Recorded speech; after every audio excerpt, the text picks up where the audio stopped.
the agenda and may be made only as approved by consensus of the council, and in appropriate circumstances, a brief presentation may be permitted by a member of the public or another interested party on an agenda item if invited by the mayor or city manager to do so. The mayor may limit or end the time for such presentations. And before we start the work session, we really don't need a roll call because it's a work session. It's not a formal meeting of the council.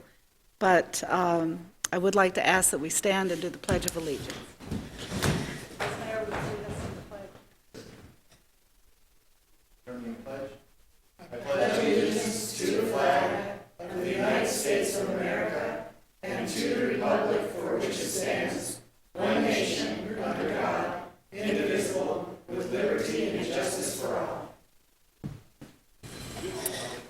Thank you. And one other item of business, because we have our expert here to talk with us this evening about these issues, we're going to rearrange the agenda, and item 2 will actually be taken to the bottom of the agenda, and so the rest of it will go in order. So, Manager Foggin, I'll turn this over to you. Thank you, Mayor. Appreciate that. Just as a precursor, we met several months ago and talked about revenue. This is our follow-up commitment to you to give additional information and also to get some head nods. Obviously, this is a work session. You can't make any decisions, but as we look to move forward with some of the revenue ideas that we're going to present to you, we are going to be looking for kind of whether there's consensus on the ideas, and we will be bringing them back to you for actual formal movement at upcoming council meetings. And as we get to these different items, we will be very specific about what the plans are, what we're envisioning for this, and we will be looking for comments, and we will be paying attention to the tone of the council for what the appetite is on these revenue sources. So I just want to make sure that we put that out there, that we're taking this time, and we don't want to waste any more time on these subjects. We want to know if there's appetite for them, and if so, we will be doing the legwork to bring them back formally to you. So just wanted to make sure that that's out there with you. So like the mayor had indicated, we have Andrew McGuire here. Andrew is our consultant and expert in multiple areas that we will be discussing with you, so we thought it was more than appropriate to have him here with us to be able to answer questions, provide the information so that we can know whether we want to move forward on these items or we don't want to move forward. So again, a lot of the conversation will be with Andrew. Tina and I are here for support, to be able to provide any feedback or answer any questions as well. But really, for these first few items, it will be Andrew's show to walk you through and share his expertise on these items. So anything, Tina, that we need to add to that? No, but I think I was going to... You're going to go first? Perfect. I would start and Andrew... Great. Pop in, and is there questions? Perfect. Yep, that will work. Thank you. We're going to start with development areas and special taxing districts, and really more the financing tools for redevelopment areas. And we talk about redevelopment areas, we've talked a lot about the downtown specifically. So there are several tools in our bag for that, and one of those are, of course, improvement districts. And in talking with Andrew, we in looking at improvement districts, in ARS 48574, there is an improvement district for the operation, maintenance, repair, and improvement of pedestrian malls, off-street parking facilities, retention and detention basins, and parkings, and parkways. And this particular district, the formation requires a petition process, which of course is the property owners, a majority of the property owners, as well as I believe the assessed valuation of the properties as well. The city pays, just like the improvement districts that we currently have, the city pays for those improvements, and then we assess the costs to the property owners and pay us back over a period of time. And ultimately, the city is responsible for the debt service if there is any default on the payments. Do I have that one right? Yes, I think that's about as good a summary as you're going to get on one slide. All right, so then we also have revitalization districts. And I'm actually going to ask Andrew to give a little bit of maybe an overview of revitalization districts and maybe whether or not it would be maybe recommended or not recommended to move forward with something like this. Oh, revitalization districts. I don't know if I can be as succinct as the single slide that we had on that previously. Imagine a revitalization district is a lot like a community facilities district that we just talked about, with a little bit different focus, generally intended to focus on areas that need revitalization or reclamation of some kind. But the most important distinction, and really the thing that has my firm very cautious about them, is that the board is a private board. Under the CFD statute, you're able to make it either a public board or a private board.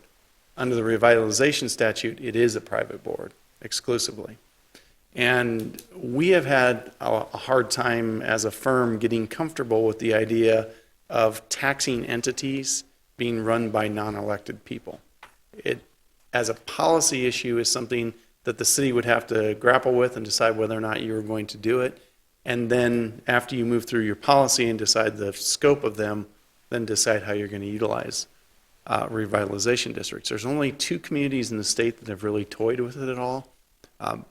Benson has formed a couple of revitalization districts along with 5 CFDs for a massive project.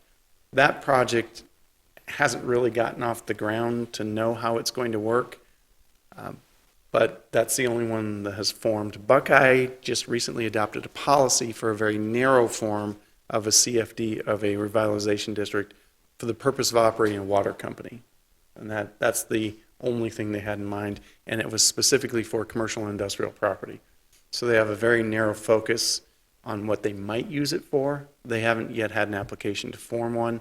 The policy was just approved about 3 or 4 weeks ago. We have typically stayed away from advising clients to go to non-elected official boards for one main purpose. The 7 council members, and now plus the 2 additional CFD board members, the 7 of you all have a vested interest in your community. You've gotten elected. You had to walk around and get all the petition signatures. You spent the time, you spent the energy to be engaged. A private board can be, in some instances, people from the outside, and whereas a CFD board cannot have private property owners on the board, owners within the district, a revitalization district is people within the district. So it's people who own property in the district who are the board. That disconnect between owning property and governing it is generally a good thing. When we've seen the lines blur a bit, the Florida statutes are pretty wide open, we've seen more defaults and problems with those kinds of districts. So revitalization districts we've always been a little cautious of. We were reluctantly moving forward with them on a very limited basis in Buckeye. We'll see how that plays out, but in general, it's not something that we think is a great tool when you have other tools available to you. I've got a couple of questions about that, if I could. It's my understanding that with a revitalization district, you have to deem the area as blighted or something like that. Is that correct? And does that have a negative effect on property values? Well, there are a couple different things. Revitalization districts don't necessarily have to have a slum and blight designation. If you were going to use things like government property lease excise tax, abatements, those types of tools require the slum and blight designation. Revitalization districts don't quite go that far. And the flip side of that, your second question is absolutely. it's very hard for our city council to say this area is slum and blight. Right. And particularly because those are generally, they're sought after in what I'll call green fields, undeveloped area where someone will say, this is slum and blight, and you know, with a straight face, you could never make that determination. It's a field, or it's cactus. It's never been developed. How can that actually be revitalization or a redevelopment area? The statute used to call it redevelopment areas, and ATRA, I don't know how many of you are familiar with the Arizona Tax Research Association, successfully lobbied to have it called slum and blight because they knew exactly that. The council can say that's a revitalization area without much heartburn, but saying it's slum and blight is a whole different world. And so that change has probably been in place more than 10 years now, so it's somewhat limited. Sure. Well, speaking about downtown, I mean, I don't know if that would be, if you were to have that requirement to call the downtown slum or blighted, I don't think that'd be a good tool. Yeah, that's part of the reason why it's there from ATRA's perspective, because the city of Phoenix did a very good job of using its revitalization area in downtown to use the GIPLET tax abatement as a tool for development. Any of you who have been to my office, we're in an office built on City of Phoenix property by Red Development, and it has a 8-year tax abatement because of the fact that it was in the revitalization area, now slum and blight, in the central business district for Phoenix. That process is what caused ATRA to go get the statute changed so that others would think twice about declaring their cities blighted.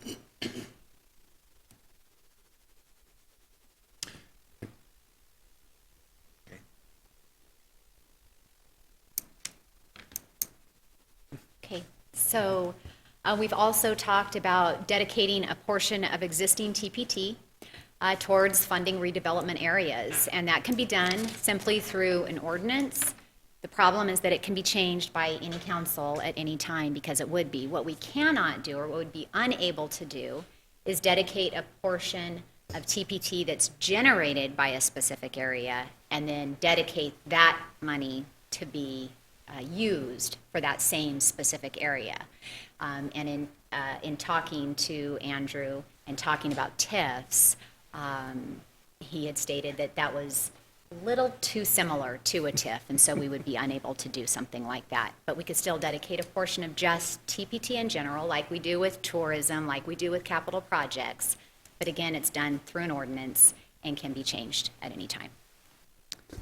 And really, there's two parts to that. One, you can dedicate revenue anytime you want. And you can, by council resolution, say, this is absolutely where we're going to take revenue from and where we're going to use it. The distinction is that you can't necessarily pledge solely that revenue to repay debt that you are going to issue for that improvement. So if you did improvements in downtown and you were going to repay those costs with the revenues generated in downtown, you would still be pledging your full faith and credit. It would be all of your excise tax. You would, as a policy, be saying, this is what we're willing to spend on some sort of improvements because this is what we can do with debt service from this tax revenue. But it wouldn't necessarily be sufficient as a pledge to repay the debt, whatever it was. So when we're talking about that kind of dedication, it's, again, more policy than it is anything else, because the debt instruments you're going to use are going to require a bigger pledge than that. I have a question about that. So you're saying you can't take the sales tax within a designated district to repay the debt service on improvements in that section? You And can. the reason I ask is I don't understand how that's different than what we're doing at Kingman Crossing, because at Kingman Crossing, we have a 6-parcel district, and we're constructing improvements, and the theory is that those will be repaid with the incremental sales tax within that district. So how is that different than what we would be doing downtown? It's not materially different in terms of the way the deal works. One of them is a contractual deal. The other one is debt that you're going to issue for it. So, for instance, you don't have, in the Kingman Crossing deal, an obligation to go issue any debt. You're just repaying tax revenues you collect to repay the debt they've incurred already for the infrastructure. So essentially, you're repaying someone for what they've already done. In a true tax increment financing district, and really the only one in the state's Rio Nuevo, and we represent Rio Nuevo, and they have done a lot of debt issuance. I mean, I think we have another one coming up this year. But unless you were formed prior to 1999, you're out of that game. Yeah. So Rio Nuevo went through a lot of growing pains, had a lot of problems, and now in the past 5 years really has realized what it was supposed to be. And it's interesting that that's a stadium district of sorts, with the convention center being the stadium. But that's a true TIF where just the revenues from that district are being pledged. But remember, it doesn't have its own revenues. Right. It has the revenues of Tucson and South Tucson gathered in that area that they're pledging to do it, and then they back it up. And so for a long time, and I don't know that they still require them, what do they call them? It was a moral pledge in the bond documents where Tucson and South Tucson were not obligated to repay it if it fell short of revenues beyond the TIF district, but that they would. And that was in the bond documents for quite a while. I think it's out of the most recent ones because, the moral pledge is, again, in Arizona, only as good as the council that made it. New council can come with a totally different approach. But that's a different animal altogether because they have statutory authorization to go ahead and use those sales tax revenues from those two communities, mainly just Tucson, and in order to repay the debt. Where what you would be doing is essentially just building a project, repaying it with excise tax revenues that you would generate throughout the city because you'd have to pledge all of them. And you would be then saying, as a policy, we're only going to issue as much debt as we can carry with the sales tax we think is going to come from this area. I think that's the distinction. One is a policy-driven way to manage the debt, but it's still backed by your full faith and credit. And in a true TIF, it's just the revenues, so that the investors have to rely on just the revenues of the district, where your investors would rely on all the revenues of the city to back it. Got it. I think I see this separation with the Kingman Crossing project. Actually, you have an entity that has property that it owns, right? Mm-hmm. And all you're doing is sharing the incremental sales tax, and then they're actually paying off their debt service on private property, whereas we'd be focusing on public realm improvements down here. So is that a distinction? Somewhat, but really the bigger distinction between the two is that in the Kingman Crossing context, you're not issuing a debt. Right. You're just repaying. Right. You're the mechanism of repayment, maybe in full. Right, that's the point, is that maybe in full, if they don't perform, if they do not generate the sales tax required, it could get to the end of the project or the end of the life of the agreement, and they could not get their total investment back. Right. Yeah, okay, I understand that. That's all right. Thank Whereas you. if you issue Well, I debt have- downtown, you have to repay that Yeah. debt. Yes. And so if we issued the debt, then we can't dedicate just that area as sales tax. Our full sales tax is responsible to ensure that debt payment. Yes. So I got it.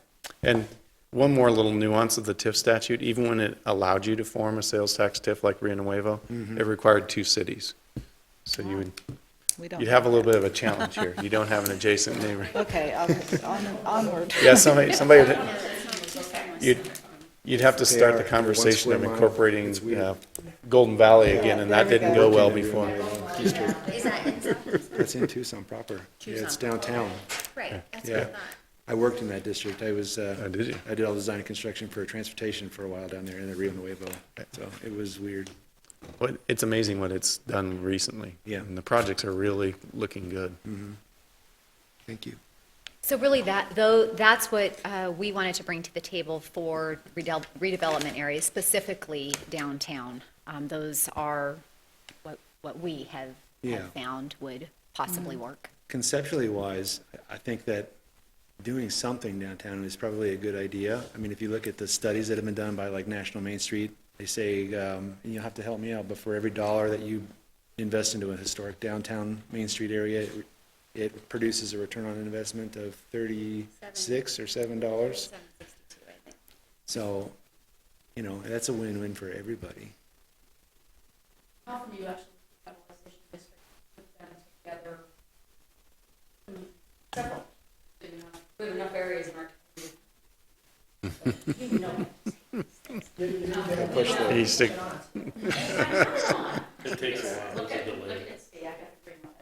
Not working. There we go. All right, so let's talk that we have the downtown district. Everybody's working on that. But downtown is not Kingman's only focus. We have 66 that we need to be looking at. We have Gasoline Alley that we need to be looking at.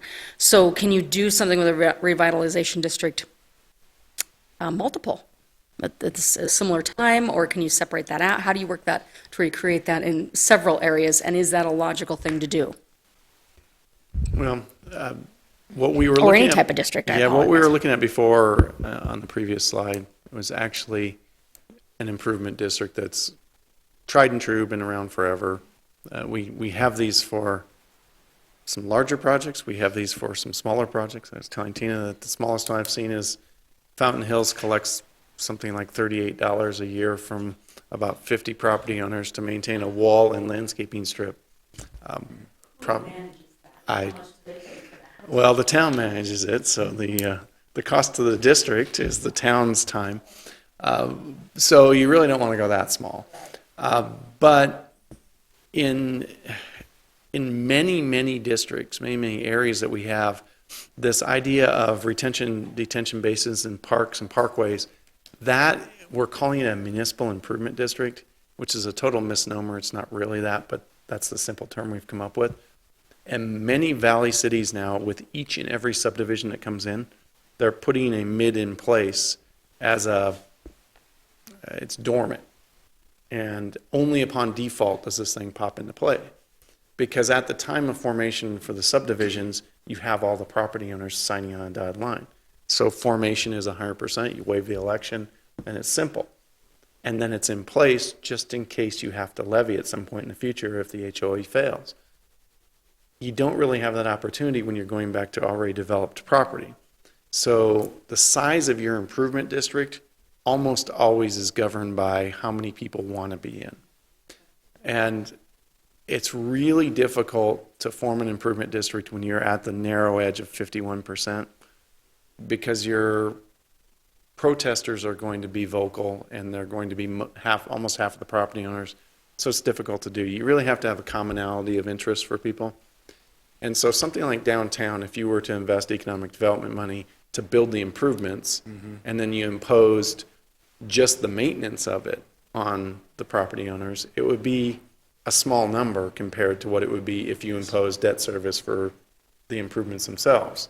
So it just depends upon what you want to levy and how many people are going to be in on the game. And sometimes you get a lot of buy-in from business owners because they realize the value of it, like the investment that you talked about. Oftentimes you don't get the buy-in just because people don't see that long-term payoff, and they worry just that it'll be an economic disadvantage to them versus their competitors. Yes. Go ahead. To go back to the, to just doing an ordinance to dedicate part of the TPT towards a redevelopment area, I would like to look into this for the downtown only because we just last night approved to spend a lot of money on a plan for improving our downtown. And you hear it time and time again from the citizens, how many plans are you going to pay for? It's another one that's going to go on the shelf. And I think that creating an ordinance that we are going to dedicate some of our TPT dollars to making that plan become a reality says that we are truly committed to these improvements, whether it's widening the sidewalks or just fixing the drainage issues we have downtown or whatever it is. I think we really owe it to the citizens to make that plan.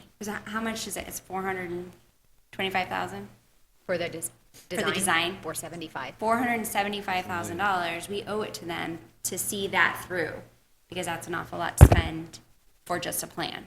So I would really like to see us pursue this and take a vote on creating that ordinance. And yeah, it could be removed down the road. But we, as a council, the current council, we're obviously committed to those improvements in this area, or we wouldn't have spent that much on a plan.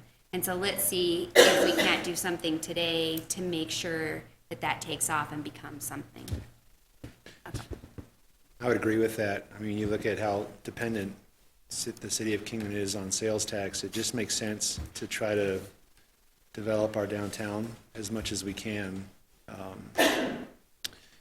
And right now, if we go into the public and we say, hey, we're going to do this $500,000 study, but you can't tell the citizens that there's any capital improvement money, construction money there after that to back it up. So I think it just looks better that we can go out into the community and say, hey, after this $500,000 study is done, there's actually going to be some sort of a revenue source to pay for capital improvements after you're done.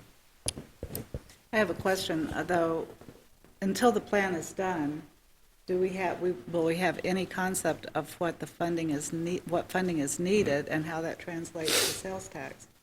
Because we don't know how to approach, at least I don't. To answer that, Mayor, so the plan that we are going to work on is an entire plan. It Right. goes from water, sewer, storm drain, Right, on up until what people actually see, right? Pretty specific. And so as we continue this conversation, you're going to hear additional conversations about ideas for how we plan to pay or have additional revenue that then can go towards a downtown project or additional capital projects. Things So, that are different than allocation of a portion of the sales tax? well, I would tell you that one of the, I'm giving you a cheat ahead, but we are going to talk to you about stormwater, a stormwater fee, what that would pay for. Obviously, a big portion of our downtown, I know you guys have heard me talk about this,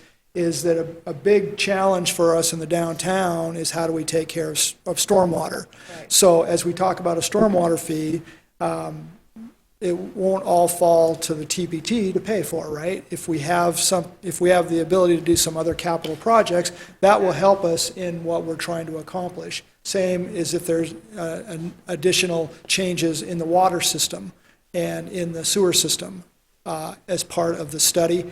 That the reason to do that comprehensive plan is, yes, it is a big number, totally agree. But as we sat down and we looked at it, it made sense that we knew from the bottom up what the project would cost and what funds would be needed. Thank you. Phased wise. That makes me feel better. I know that, it seems I remember we have $18 million in stormwater types of projects. That's a lot of project. And Correct. not all of that is downtown, I'm sure. Correct. But I like the idea of looking at all of these and looking at a package that could Yeah. be created that doesn't put all of the investment required by sales tax, since we have limited. Yes. It would really be looking at just the beautification, right? Stuff, the wider sidewalks, the street trees, the light poles, the public realm type of stuff, right? That's And correct. you could come out with rough order of magnitude estimates on that kind of stuff too. Right, and so the point of the study is to actually help us identify where, not only what it will look like, but the timing for when that can occur, or when it should be occurring. That's one of the things that we're missing, is it would be a mistake, I think we all recognize it, if we went and put all those street trees in and did the curbing, and then had to rip it out to do a sewer project, or had to rip it out to do a stormwater project. And so that's what ultimately this plan will give us, is not only will it help us identify those needs, but it will also help us create that phasing project, or phasing projects to get it accomplished, so. And then I think we could tie the various phases, probably with various funding sources. And so it's all coming together in my mind now. But, yeah. But we just have to really be careful what we dedicate TPT to. Thank you. Any additional questions? redevelopment. Just a quick note, on one of the ways that another community actually dealt with paying for something in a certain district, and it was Queen Creek, where they did a massive rail, I guess we'll call it overpass. They kept the rail at the same level and went under it, and totally redesigned an area to create a commercial node.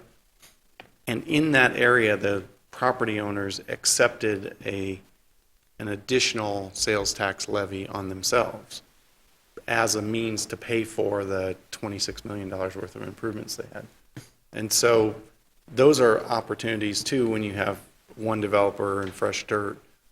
The odd part is that Queen Creek actually went and got that put in the Model C tax code as an additional tax instead of just leaving it at the contractual level. And the league has pled with us to never do that again, that that's something they don't want to see. But because of the change in law too, it might be difficult to actually get that higher tax rate.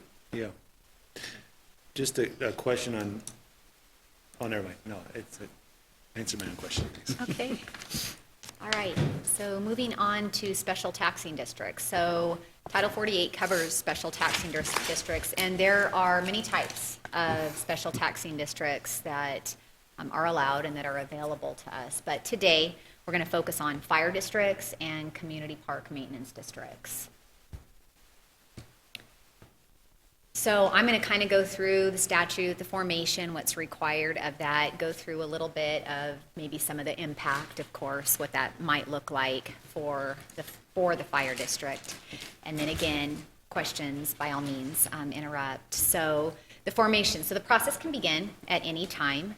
A district impact statement must be completed, and that impact statement, there's a whole host of things that must be included in that. One of those is the legal description, the map, general description of the area, the list of the taxed properties, an estimate of the assessed valuation of the proposed area, as well as an estimate of the change in the property tax liability of those property owners, what that will look like. A list and an explanation of the benefits and the injuries of the proposed district, names and addresses of an organizing board, and the scope of services to be provided during the first 5 years in operations, and that includes an estimate of capital, personnel growth, and then any sort of expanded or enhanced services that will be provided. Then the Board of Supervisors must approve that impact statement. Then the petition process begins, and that's when the property owners come into play. And so it's the same as the improvement district, 51% of the property owners and then 51% of the assessed valuation also. And ultimately, the Board of Supervisors will order the district to be created. Now, that's if that's completely approved and to formation. So the big, I guess, for me, when looking at the fire district, is that restriction on the rate that can be assessed on fire districts. So the state statute says there is a maximum levy of $3.25 per $100 in assessed valuation that can be imposed on property owners for fire districts. Another revenue source, however, for the fire districts is a portion of the county's fire district assistance tax. So they charge 10 cents per $100 of assessed valuation for this. And what they do is they distribute it to the fire districts in the county. Now, there's a cap in the statute that says the most that they can distribute is $400,000, and that's based on a formula, a calculation.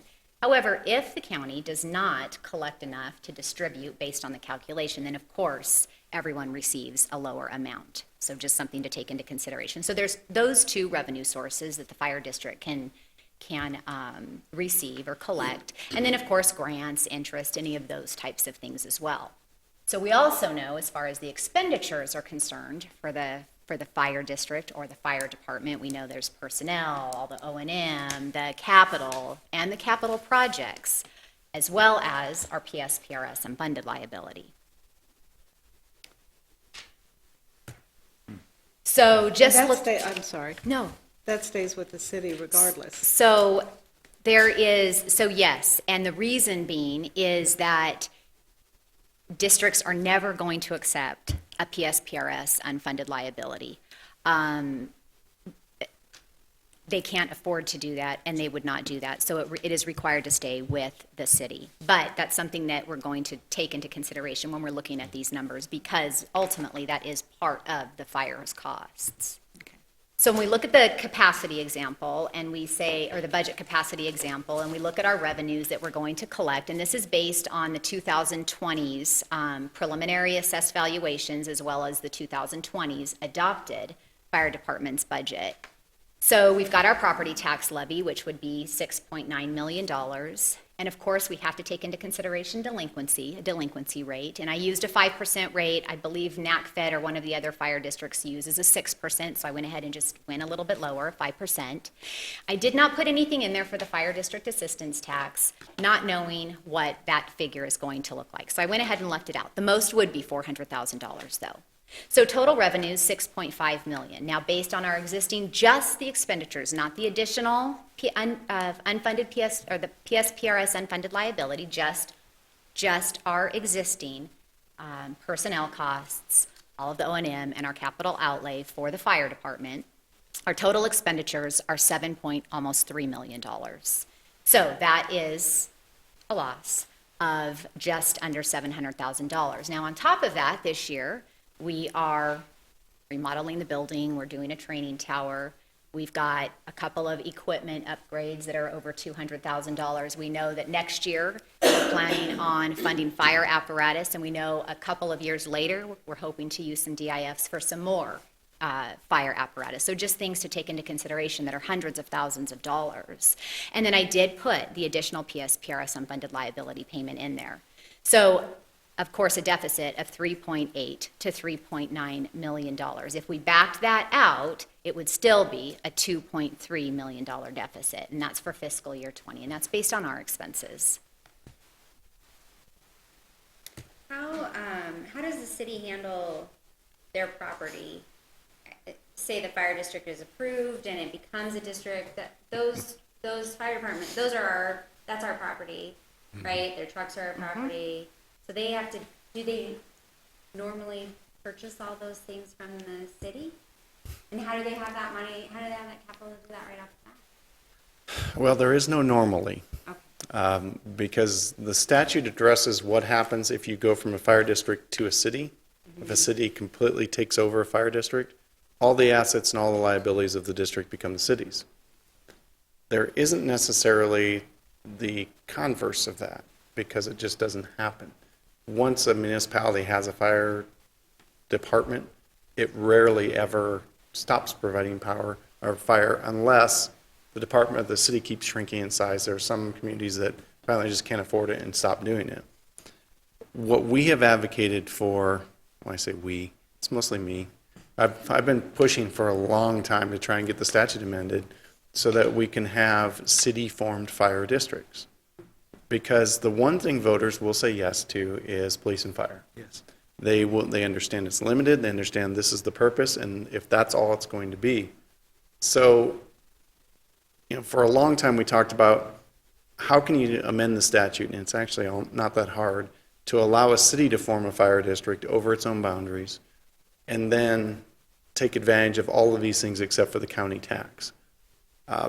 That would give you a revenue stream in your city with your own facilities, and you'd be able to then, in the statute, address how does equipment, how do buildings, how do those things go from the city to the district, and you could actually account for it.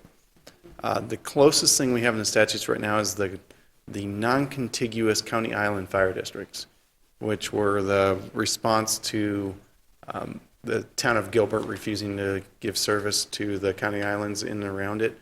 And the legislators who lived in the county islands decided they didn't like that, and so they got this fire district formed that then can contract with the city, or with the town in that case, to provide them service.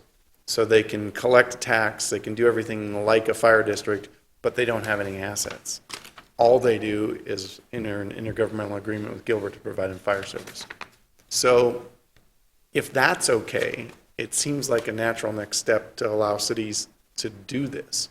And what we found in terms of resistance is there is a general, we don't like taxes view from some folks in the legislature that makes this unpalatable, just because they see it as a new taxing source, even though they recognize the problems.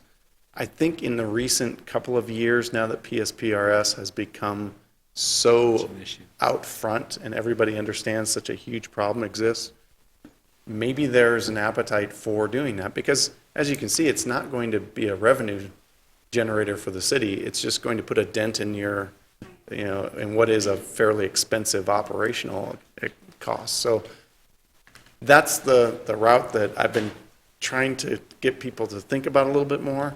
And it may be something that, the rural legislators want to put their collective weight behind, that Absolutely. It's good for communities that have a need. You don't have any realistic mutual aid in Kingman. You're pretty much on your own. There are other local districts that will render aid when they can, but you're the big dog in the neighborhood. You don't have 5 other cities who can send resources your way when you need them. So by default, a decent-sized rural community has a much bigger problem than, say, Tempe. Mm-hmm. You don't have, in the Phoenix area, the automatic aid system now covers almost the entire valley. And so dispatch automatically dispatches the closest unit no matter who owns it. And so they have the ability to share resources in a way that you can't. So to me, the rural communities have a much stronger impetus to bring something like this forward, because you have a more expensive per capita problem than the bigger cities do. So that's the solution out there. If we could ever find the political will to get it done, it would be great. Do you think it would be worth it to start talking about our lobbying firm, to have them start approaching people about this and see if it's something that has a chance? Or either way. Oh, sorry. Just so everybody hears. Yeah. The question was, is there opportunity to work with our lobbying firm to move that kind of idea forward, or something very much like it? And I think the answer is yes. I think we could absolutely talk to Tom and his team about what the appetite may be, and see what kind of legislation we could sponsor and look for a sponsor for.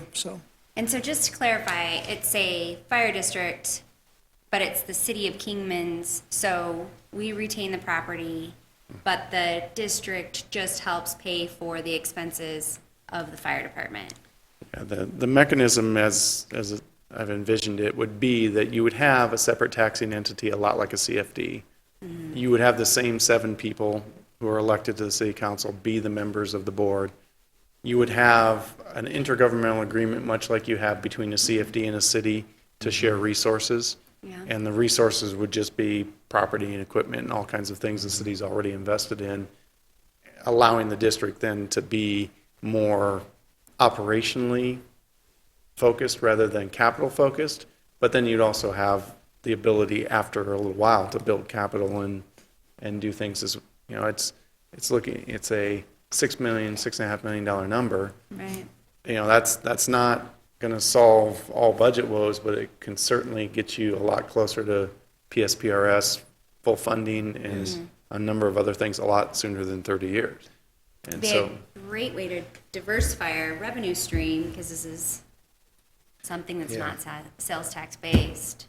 Yeah. So we need you to make that. And it's something that never goes away. I just need that legislation right now. Yeah, can you? You free up 6, I'm sorry. Go ahead, no, you were talking, go ahead. I was just going to say that would free up like $6 to $8 million off of the general fund to go to other places. So it seems like a good model. And really what it is, Mayor and Council, the key is that you really need to have local legislative buy-in in the process and in the reason why you're doing it. And because we found that if we get enough people at the city to legislative level engaged in these discussions, then ATRA is not running the show. And you can sometimes then get by the arguments that I've heard from a legislator, I won't name him, but You said, well, that's fine if we did this, but then we'd have to have an offset to your sales tax to match. And I said, well, then why would you do this? That totally defeats the purpose. But that was 10 years ago, well before we saw how bad the condition of PSBRS is, and only going to get worse as the population ages to those retirement. So that seems like it would be, let me ask this, would a model like that, would it help cities that are rural like Kingman to pay off their PSPRS faster? Oh, absolutely. Yeah, so that seems like it'd be a pretty big selling point for not only for cities, but for also the public safety personnel under those systems. Yeah, because at some point, a red ink in a system turns into inability to make payments. Right. It's not sustainable. No, it just can't be. At some point, there will be too many retirements for benefits to be paid. Sure. And, you know, nobody wants to really face that yet, but these are the kinds of things we need to talk That's about. what's coming. So now, was this 6 million, almost 7 million, based on assessment within the city limits, or was City, just the city city Kingman. limits? And so that's a secondary property tax levy, if That- that were Yes. created? And if this legislation passed, what is the primary thing it would accomplish? Would you still need 51% of the voters to sign a petition, or what is the primary change it would make? It depends. If you use the current fire district statute, that's the same formation process that Tina just laid out. That's a general Right. formation process for all municipal improvement districts. If you use the model from the non-contiguous county island fire districts, that doesn't require the same kind of formation petition 51%.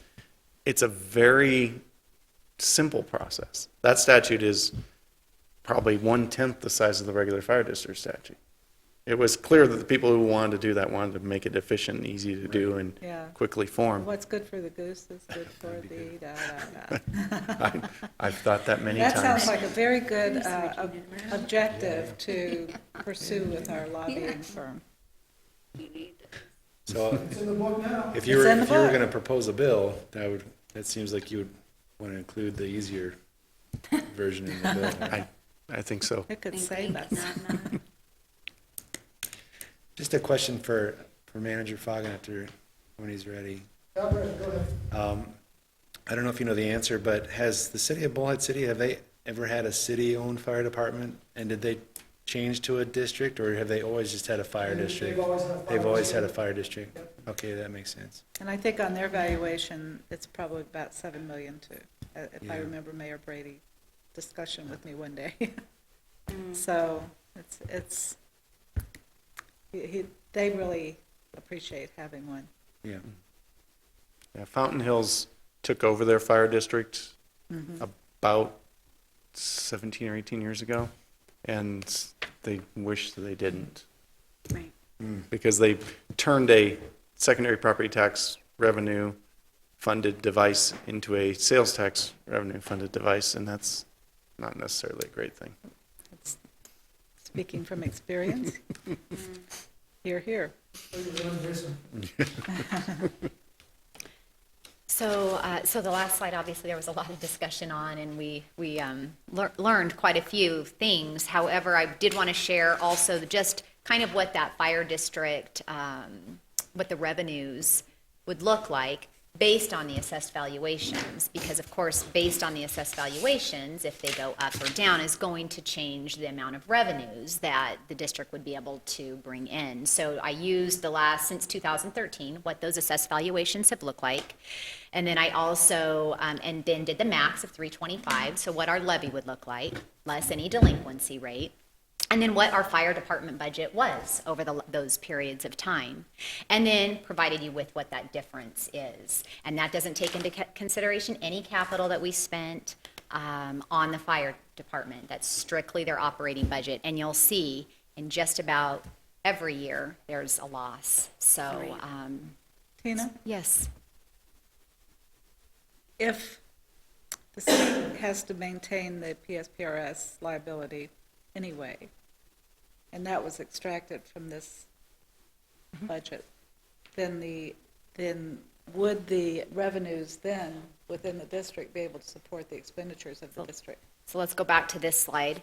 So if we go up to, about halfway up where it says operating revenues over operating expenditures, and there's still a loss of $700,000, about halfway down. And that does not take into consideration our additional PSPRS unfunded liability payment. Because would that 1.2 be their responsibility? The 1.2 would actually be our responsibility as well. So, well, if we're retaining that, I'm just trying to say, if we retained all the PSPRS legacy issues, then that, Based on just operations and not taking into consideration any capital, then yes, in this year, it would have been sufficient. would have been sufficient. Thank you. You're welcome. So then the considerations, and we talked about one of those, which is the city equipment and facilities. The loss of control over the board too. It's a outside board completely, so you'd lose, the city would lose control of the district. Of course, assessed valuations, just went over how that changes the revenues that we would collect. And then, of course, then budget capacity. And that would be to include the PSPRS unfunded liability. And again, when talking to PSPRS, we would end up having to retain that because there isn't a board that would ever accept it. So that's kind of how that works. Right. So, But as we look at the future, and given that we can't, no crystal ball, but if we enter recession and all of those things, having that tool in our toolbox, if that legislation could pass, might be a very important lifesaver at some point. yes. I think it could probably be pushed by not only the rural cities, but maybe also the fire, if they have representation down at the legislature, that they could jointly push that with us, if it's going to benefit their members. Okay, Thank you. you're welcome. So we'll move on to the community park maintenance districts. And again, I'll kind of go through the same sort of slides for them, and please ask questions along the way. So the formation is very similar to the fire district. And there's an outside board, or the Board of Supervisors, and it would actually act as the board, and that depends on the size of the district, acreage-wise, makes that decision. Budget capacity for a community park maintenance district, we can impose a tax levy to cover operations and maintenance, and we can only levy, so the tax levy cannot exceed 18% of the appraised market value of the community parks. So Andrew and I talked a little bit about this. I haven't seen an appraisal of a municipal park to know how they size up in terms of value, whether or not they're valued like, another piece of property that might be adjacent to arterial roadway, so you do a highest and best use appraisal. I suspect what you would get is a submarket for creative appraisals on how much is the park really worth. But even with a creative appraisal, 18% capture number pretty low. It just doesn't generate a lot. And then if it's above 160 acres, it's a private board. If it's below 160 acres, it's the Board of Supervisors running it. So essentially, you'd be creating a district that would be run by someone else regardless, and it would potentially have not a lot of revenue to bring to the table. And then also, yes, Mayor, were you gonna? So our city parks would be run by the county? Is that what you're saying? It would be run by the Community Park Maintenance District, Oh, okay. which Which is- could either be the County Board of Supervisors Or in an a different outside board. capacity, or it could Okay. be individual members. And Sounds so when we like- look at the expenditure piece of what can be captured in that district, that too, it seems pretty clear in the statute that it is the operations and maintenance, and anything that requires the operations and maintenance, meaning no capital, so nothing new to the parks. Yeah, it would exclude any capital that's not related to maintenance. So then when we look at that impact, again, at the general fund, and we look at from 16 going into 20, and we say, okay, the parks are able to charge, the district would be able to charge the revenues associated with the park. So softball, field, rentals, the league fee, any sort of league fees, Ramada fees, they can collect all that. And so you'll see over the last 5 years what we collected in revenues that would shift over to the district. And then we look at the expenditures over the last 5 years of the park. And again, this just includes the O&M because that's all that the district can pay.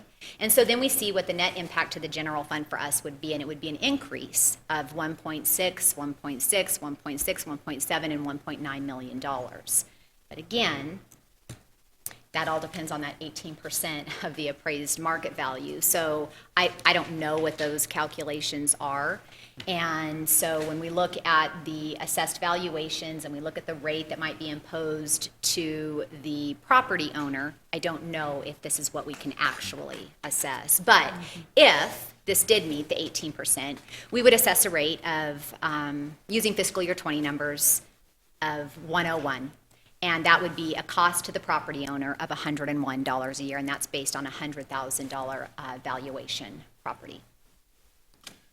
Are there any cities that are using Parks Maintenance District that we could, I mean, we're certainly not recreating a wheel because it's in statute, right? So is there anybody that's using it that we could ask how their assessments look? I'm not aware of any. That doesn't mean there isn't one out there that was formed when the statute was originally formed. Usually those districts are formed for a specific purpose. And it's likely that this was a specific park someone was trying to shed at some point, whether it was going to be that they had to deal with the county or otherwise. But I haven't identified any that currently have one operating. We can dig around and So you're saying that it would free up a little over $1.5 million in the general fund? Okay. And of course, you have to grant authority. The city would have to pass a resolution or ordinance, I think it said, authorizing the district to be formed if the petition process were to go forward at all. So that you'd be giving that private board your blessing to maintain parks that you still own.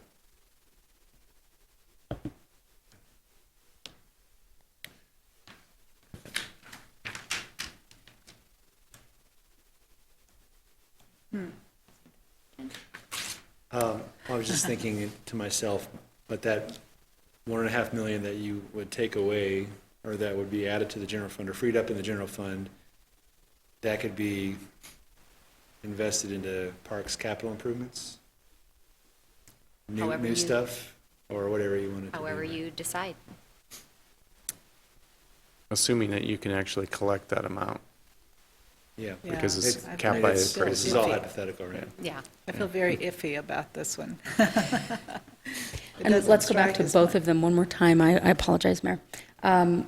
We have to hand over control on both cases, fire and. So we're literally handing them over a little like an airport authority. I want that to be noted. Thank you.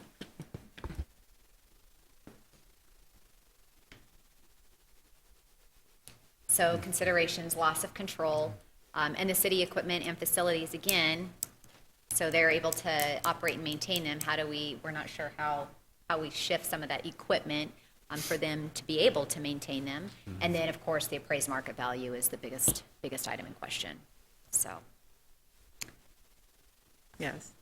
I think that because the appraisal value is so undetermined at this point,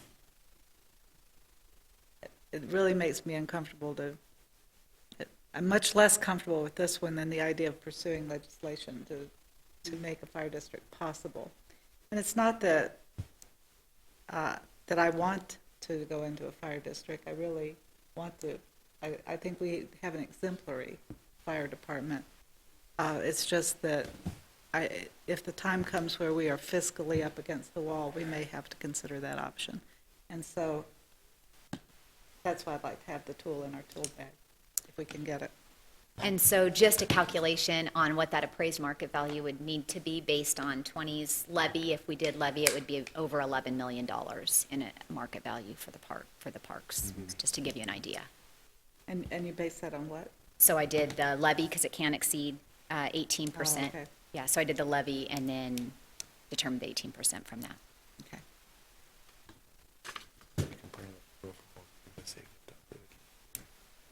Okay, so anything else on the redevelopment areas and the special taxing districts? I guess I'd want more information on the community park maintenance district. Maybe just ask even an appraiser in the area, like hypothetically, are they allowed to do that, to say, how would you think somebody would appraise something like this? I mean, we're still researching it, right? Yeah, definitely, I mean- you can.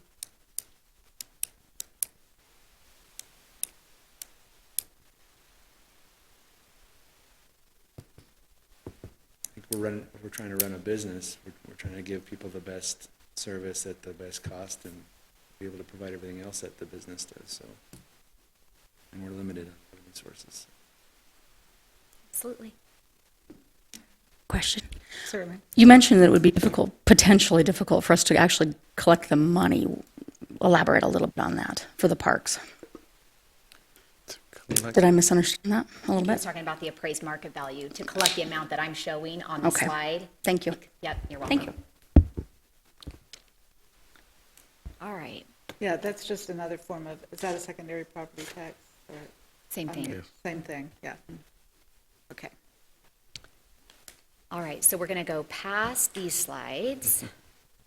And Andrew said he's very happy about that. Thank you. And moving into development investment fees. And I think we were just going to provide an update, right, Mr. Foggin? So,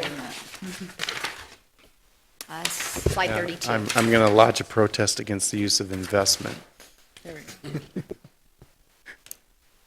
In Arizona, it's impact. Oh, I have it that way everywhere. Thank you. And I have I have Gilbert as a client for development impact fees, and they name theirs system development fees. Yeah. So in all my model legislation and everything that I drafted, I had to redraft Gilbert's so that it's. They stole that from Oregon, by the way. Because that's what they call it in Oregon. So, development impact fees, or our new name, development investment fees. So, we have talked with the council, we've been talking about the diffs.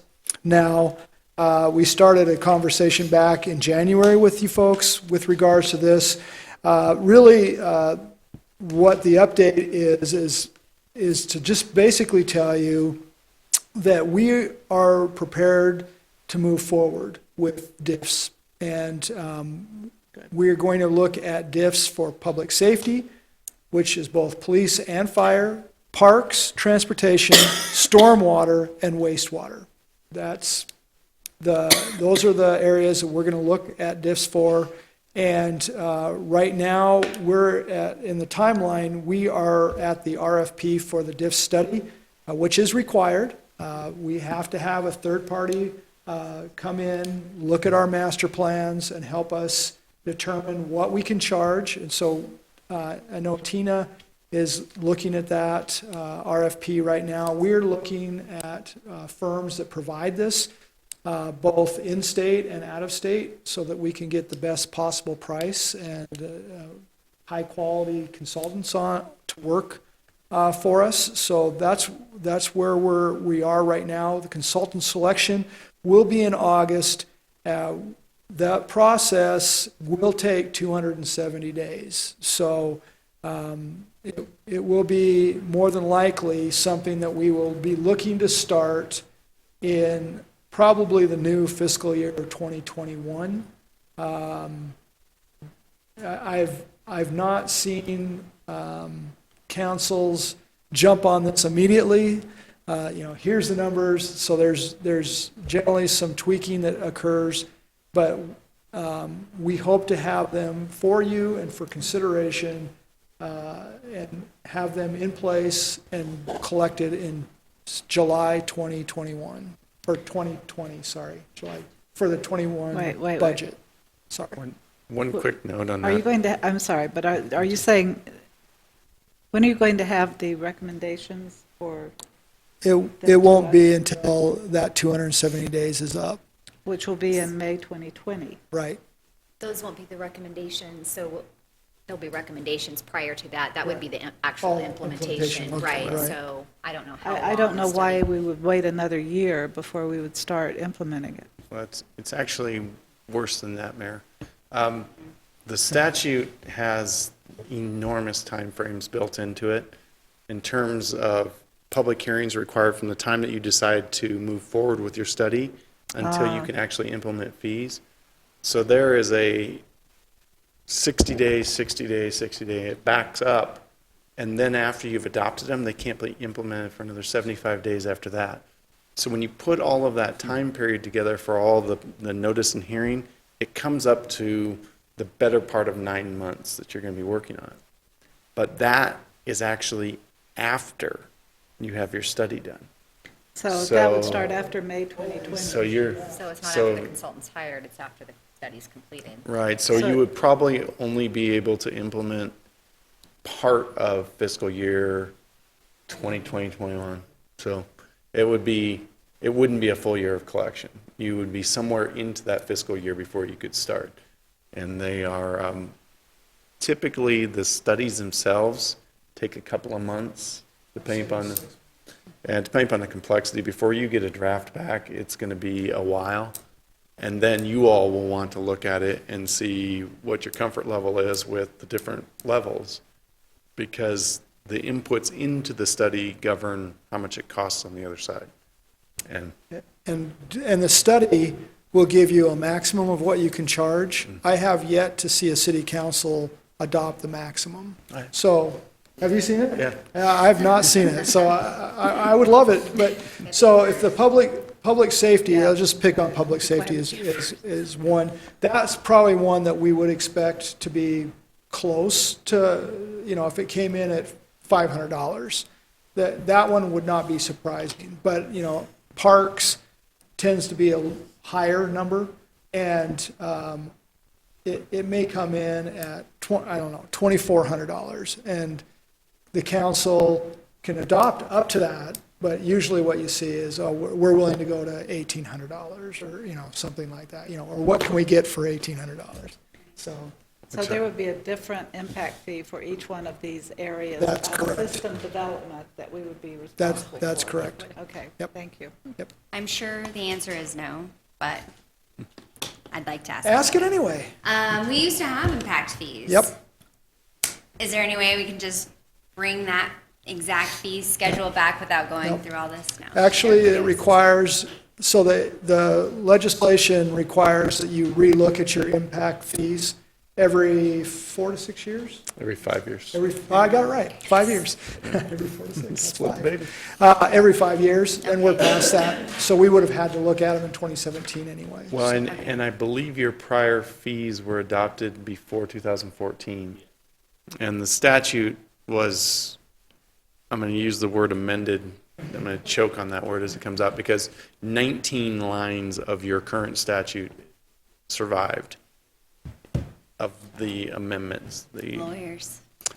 No, it was actually the Home Builders Association. A very, I take it back. very ambitious little lobbyist from the Home Builders Association who now works for the Prosperity Club or whatever they call themselves. He's moved up. Took 5 states' development impact fees statutes and built a Frankenstein that in some cases didn't even take out the statutory references. That's how we figured out where it all came from. And at one point during the process, we had a map of each paragraph and which state it came from. And it would literally be New Mexico, Texas, Arizona and Nevada, Texas. It was that bad. So, yeah, we did our best to put Band-Aids on it, but it's a mess of a statute. And that required that everyone abandon the current plans they had as of August 1st, 2014. So anything prior to that date is of no use anymore. Anyway, so just wanted to give the council an update. Ms. Tina and I misunderstood the 270, so thank you, Andrew. But we are going to start moving that process forward, and we will find a consultant who can do the work, who's qualified, and that will obviously be picking the one that has the best experience and can provide the product we're looking for. So just wanted Thank to you. let everybody know that we are moving forward on that. We appreciate that. All right, so moving on to public safety and stormwater fees. So we'll talk a little bit about the public safety fee and then just give an update on the stormwater fee because we did get head nods on that the last meeting, so. Did you want to cover that or you want me to start it or? Okay. You don't want to start it? Oh, sure, okay. All right. So what does public safety cost? Well, we know what public safety costs. In fiscal year '20, it's going to cost $23.5 million for us. That includes our operating budget, it includes the additional PSPRS payment that we're making, and it also includes our capital projects. So, and the revenues that are generated by public safety are insignificant, well under $100,000. So there's really no offset to the expenditures. And DIFs can only be used for growth-related projects, and certainly not operations and maintenance, or funding that PSPRS unfunded liability. So implementing a public safety fee can help offset operating expenditures, which of course increases the availability of all of our other general fund revenues for other programs and services. So what methodology could we potentially use in assessing the fee? Well, we must comply or must adhere to ARS 949917. And what that states is that it prohibits assessing a municipal-wide public safety fee on property owners based on the size or the value of real property or improvements as an option. So instead, we would need to assess more of a flat fee based on, actually Fountain Hills has a flat fee in place. They charge $185 annually per parcel.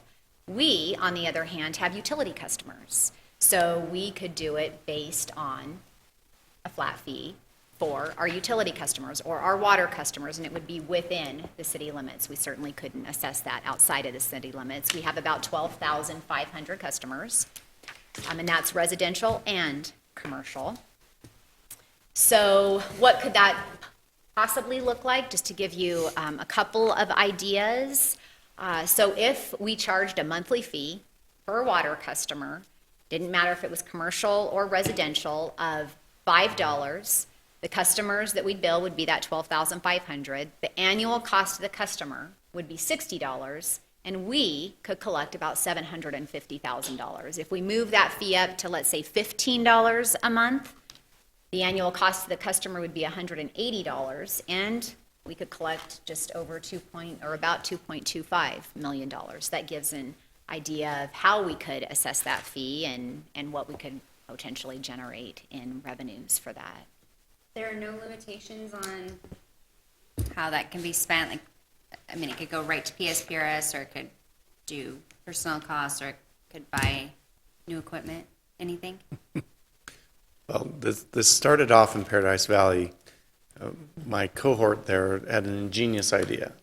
He came up with the idea that if you created a default fire provider as the town, and then you said, by ordinance, you must have a fire provider.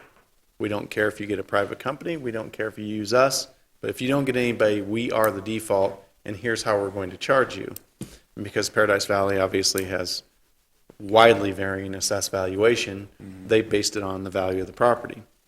The legislature, well, ATRA got revved up about that. The legislature came after Paradise Valley, a bunch of us grouped up to fight the good fight. Suddenly Paradise Valley stepped aside out of the good fight. An amendment came to the statute. Unless you have formed prior to this date, these rules apply to you. So they bought themselves a statutory exemption for their program, and the rest of us were not allowed to do it.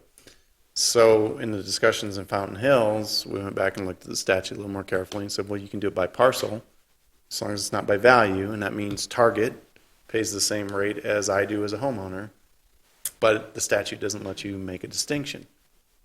The statute doesn't say anything else about it. It is only limited in the method by which you collect it.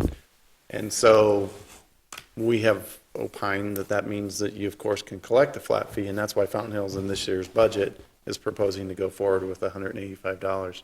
They did it previously for stormwater, because most people wouldn't notice it around Fountain Hills, but they have a lot of dams that they have to maintain and culverts that bleed off the dams. And that maintenance cost was getting to be a lot because they fill up with sand in the flood areas. So they've been doing that for quite a few years and had amazingly good collection rates, even though they don't have a utility. They were just sending out bills and actually getting pretty good response. So this year they've decided to move that forward with a public safety fee as well, to try and offset some of the costs. And I think one of the things that strikes me about the numbers up there is that if you're doing these two things together, you have to be able to explain to people why you would be seeking legislation to create a fire district for the city at the same time as you've got a public safety fee. And it might be that PSPRS is the thing that you try and target. Because this, of course, isn't related only to police. You can do police, fire, and whichever PSPRS liabilities you might have. It may be a good way to distinguish the two. But it's unlimited. It really isn't. Okay. It's not capped at any rate. You could have it be $50 a month if you thought that was the true cost of providing services. I have a question. I thought that this past year, legislation was passed about services, that services couldn't be taxed, and public safety was included in that category of services, and the fee would translate to a tax. What was I reading about? There's always a bit of a distinction it's a difference without a distinction between a tax and a fee. But legally, the difference is if you have a cost for which you are assessing a fee to cover that cost, it is typically not a tax if you're specifically targeting something. So if you were able to determine that providing this service to your citizens costs $15 a month, then that is technically not a tax. If you are making revenue just generally without a specific cost to which it's being applied, that is a tax. So in the service-related tax, this isn't that as far as the legal nuances between the two, but it's certainly something you want to keep in mind as you go forward. You always need to match the revenue to the cost. And with public safety, you're never going to have trouble with that. That seems very, very feasible. Thank you. Tina, can you remind us, we owe 30.2, 30.2, and we Million. have to pay it by, 2036. so we could tie the monthly fee to how much we project we need to pay annually in order to have this paid off in time, and maybe even a little bit earlier, right? That seems like a directionally correct. And with respect to the legislation going on at the same time, I think the key there is it's not real until it is real. And so the efforts to make a change that might benefit us in the future is sound, but it's not a given. So this could help us really address the PSPRS issue.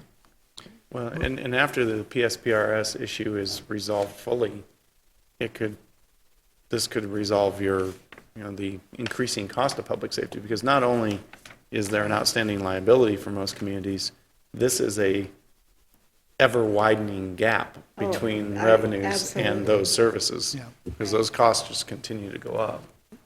Well, and it's worth noting that, as Tina and I have talked about it, that's the one thing that we have discussed is creating a spreadsheet that lists out what's our yearly payment need to be, it does make sense to tie something like this to that. The capital side of public safety then is anything new that we add is covered by development and impact fees, right? So we start putting those pieces in place to take care of the big ticket items, AKA police department and fire department. So, yeah, this one in particular, is, as Andrew said, you need to be specific. We've talked about, is that really, do you do that with parks and have a parks maintenance fee? It really, to us, makes sense to talk and continue to talk about public safety, because they do have, they're the, 63% of the general fund. They're eating up a ton of sales tax and state shared revenue, and people support public safety, and people are starting to understand that the retirement system has to be fixed. I mean, before, a few years ago, people were like, it's not that bad, but the numbers continue to show us that it's bad, right? And we got states that are in danger of being, going into bankruptcy. We're not there, but, $30.2 million for a community our size It's bad. is a staggering number, so.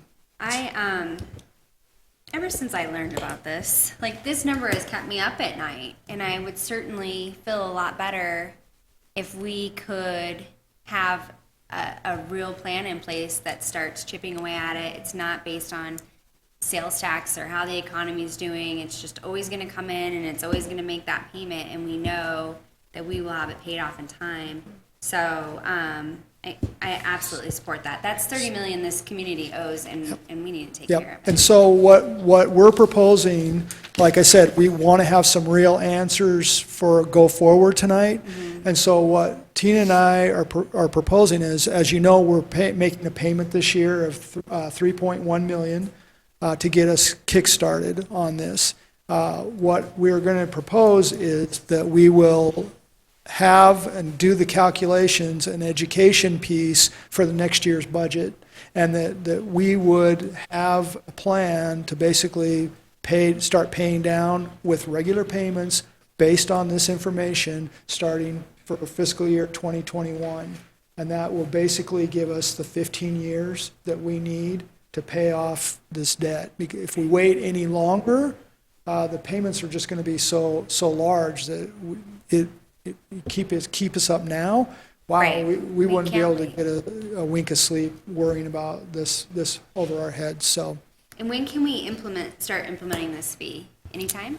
Or So it goes through a process as well. And I don't have the statute in front of me. Carl, you, 60 days, I know there's public hearing process.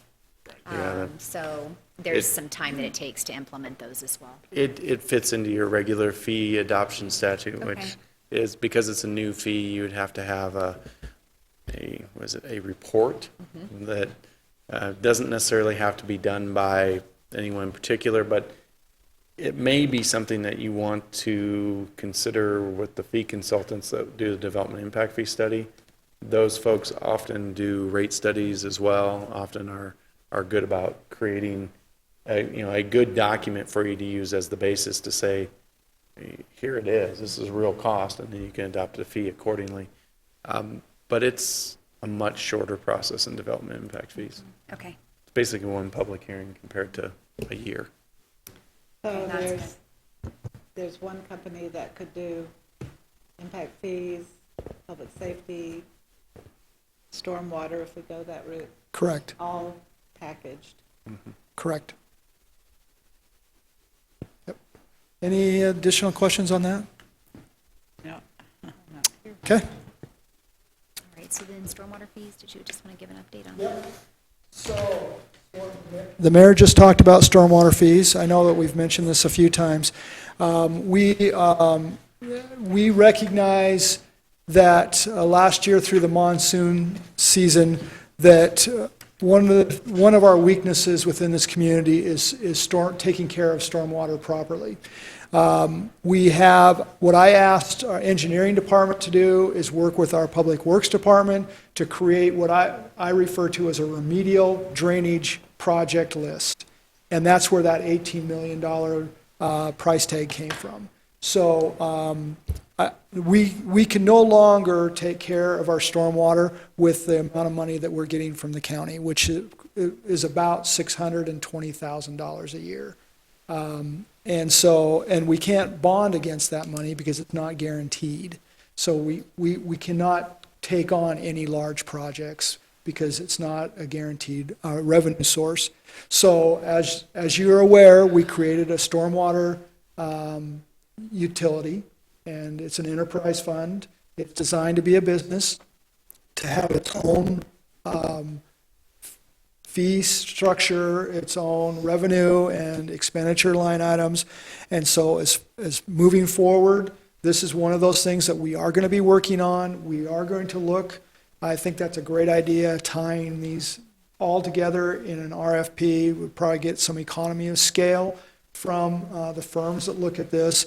But we are, just like we would with water and sewer, we are going to create a fee structure for stormwater, and we will have impact fees associated with that as well. And then, once we have that in place, some of these bigger, more important projects, we will be able to bond against and start taking a bigger bite of these stormwater projects that have been, we've been talking about as a community for well over 15, 20 years. We know their weaknesses. We've flooded homes. We've flooded businesses. I know we made a really nice fix at Stockton Hill Road, but above that is still a big problem. And so, and like I said, when we have the monsoons come through and they hit little sections of the town, we don't see these problems as big. But that October storm was clearly an opportunity for us to sit up and pay attention to where all our weaknesses are within the system. And so this one we are, again, as an update, we are moving forward. We are going to move forward with, and we will have some information. Of course, it will go through the utilities, what do we call it? The municipal. Yeah, the MUC commission, and then that information will then come forward to you folks. But just as an update, that's where we are on that, so. So if you were to combine all of those into one RFP, those would obviously have different delivery dates? Yeah, Okay. yeah. The RFP, when we write it, we will have to specify, because there's different timing Right. on stuff, but yeah. And like I said, our hope would be that while they're here, it's not going to be that much more to do public safety, right? So we would hope, if it was a standalone, I think we'd expect to pay a little bit more, but if we can wrap it all in, why not? All subject to negotiation. Right. So that's where we are with stormwater fees. Any questions? All right. So water and wastewater franchise fees. So franchise fees in general, we currently collect those, and those are fees that we charge to utilities for the right to construct, maintain, and operate over or under our streets, roads, and all other public ways within the city. And right now, Unisource, we have an agreement with Unisource Electric, Unisource Gas, and Suddenlink, and depending on the agreement, determines the rate that we charge. But we charge anywhere between 2 to 3% of their gross revenues that are generated within the city. They remit that to us quarterly, and those are all general fund revenues. Now, there's new legislation that we approved a new video services license agreement, and that rate actually changes to 5%. When is that, Carl? December? Well, December, they can make some elections. Okay, and then they have an option, but up to 5%. So 2 to 3 is what we collect now, and then up to 5% depending on what they decide to do. Although the city operates its own water and wastewater systems, both of those utilities operate over and under city streets, right-of-ways, roads. Currently, so in looking at this, actually, Mr. Foggin brought this up when he first came on board, and we were unaware of any cities that did so, and in talking to the league, they were unaware and kind of directed us to, no, not so much. However, in doing a little bit of research, we found that Queen Creek does assess franchise fees to their utility systems, and also Surprise does as well. That's what Queen Creek had shared with us. And so we looked at doing the same. So the city utility system franchise fees, those could be used for general operations in the general fund, dedicated programs and services, capital, debt service, PSPRS unfunded liability, and then looking at what that could possibly generate, looking at the different rates. So if we used a 2 to 3% rate that we're currently charging, or moved all the way up to a 5% rate, which is what Queen Creek charges, this is what those revenues could possibly look like. And we would take those directly out of the water and wastewater system, transfer them into the general fund. So up to potentially $685,000 a year. So, and the one thing that I did want to comment on this is that this ends up being a fairness issue. The reason why I asked when I originally walked through the door in Kingman about, are we charging all the utilities that are in the right-of-way franchise fee, is because it's common practice on fairness that everybody that does business within the right-of-way is charged a franchise fee. So that basically what you end up with is that the power company can't come to you, or the cable company can't come to you and say, well, there's a business doing business in your right-of-way that you're not charging, and that's just because you own it, it's still a business. And we treat it like a business. The water is a company, the sewer is a company, the storm drain is a company. And so that's, in most communities, maybe not in Arizona, but many communities outside or across the nation are charging everybody that does business within their right-of-way a franchise fee. And so that's where this came from. I as Tina said, I'd suggested this early on as a revenue stream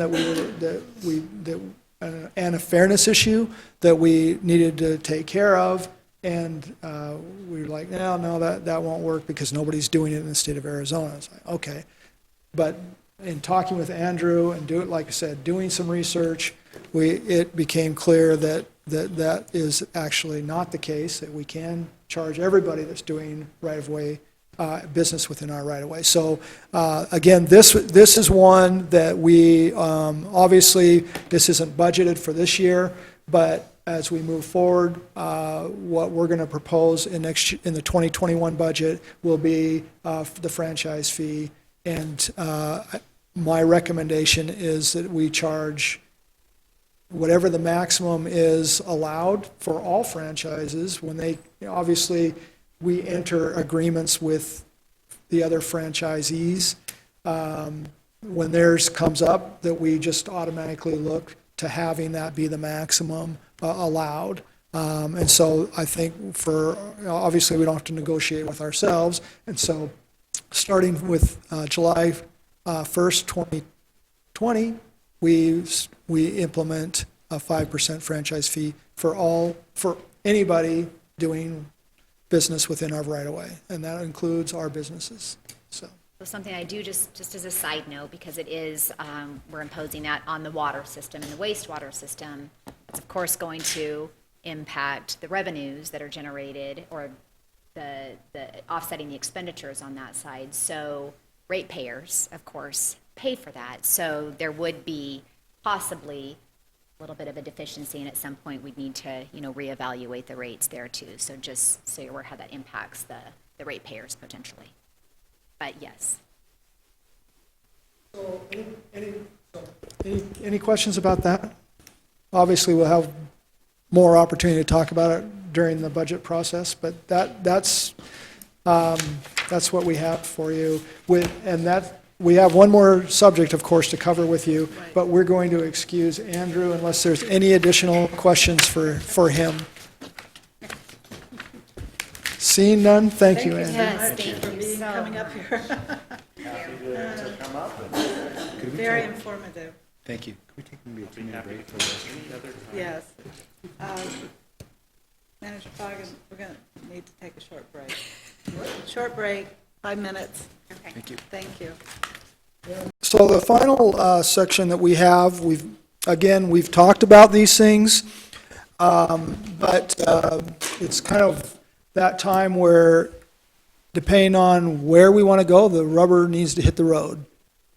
Because there's going to be a need for marketing and some surveying to understand what's important to our citizens. So, of course, the last two things we have to talk about: primary property tax. I know we've talked about that.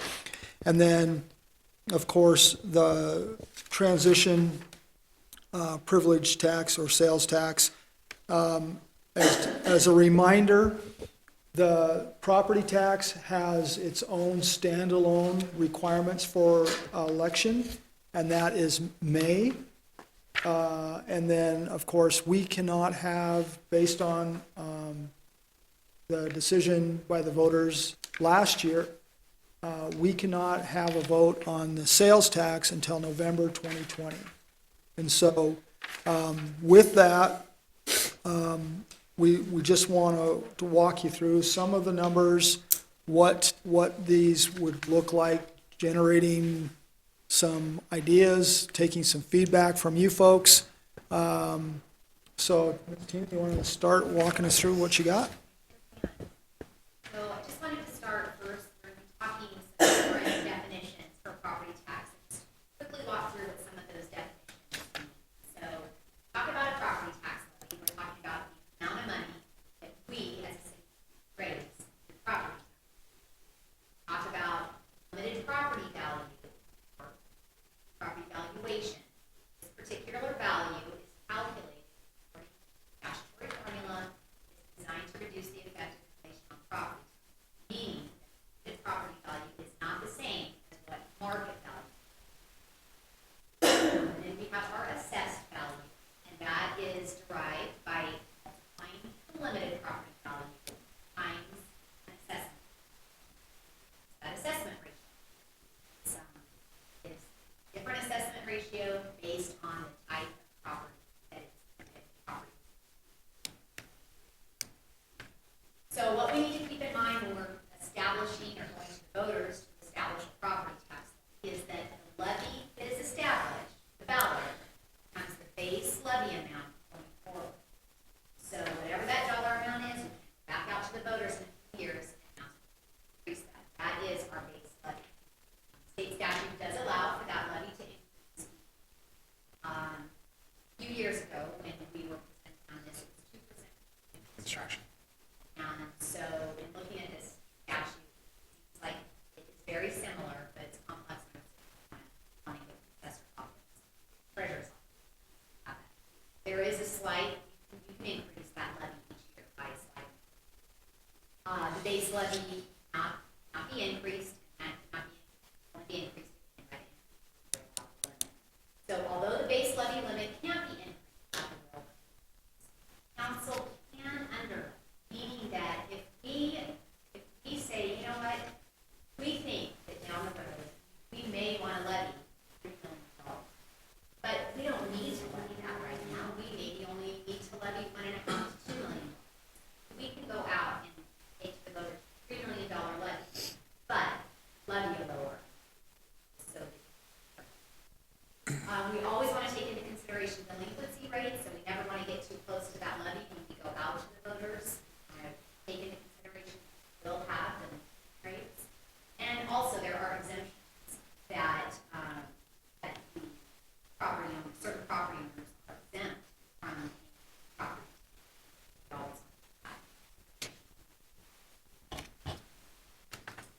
So how is property tax calculated? Well, again, dependent on the legal class of the property. If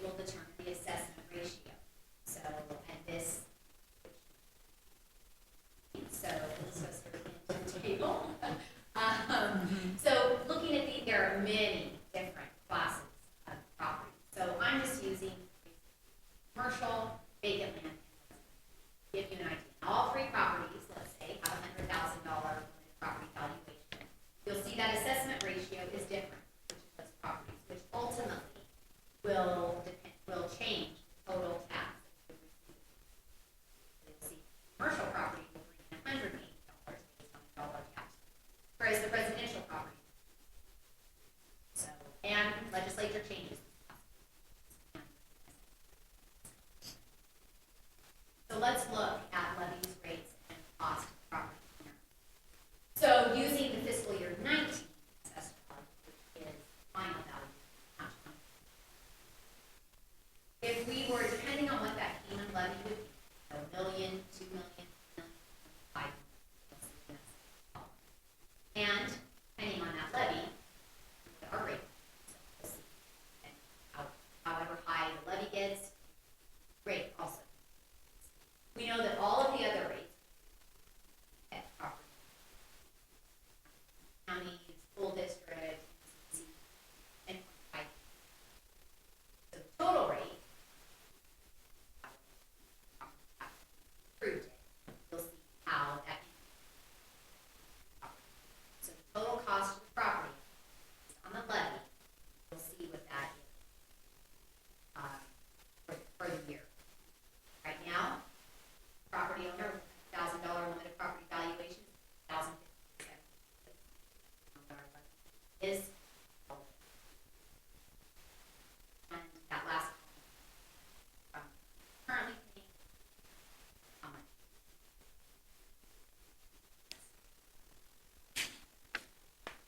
And this again brings into consideration the historical assessed valuation, how that looks, how that works, again, on the assessed valuation on the rate.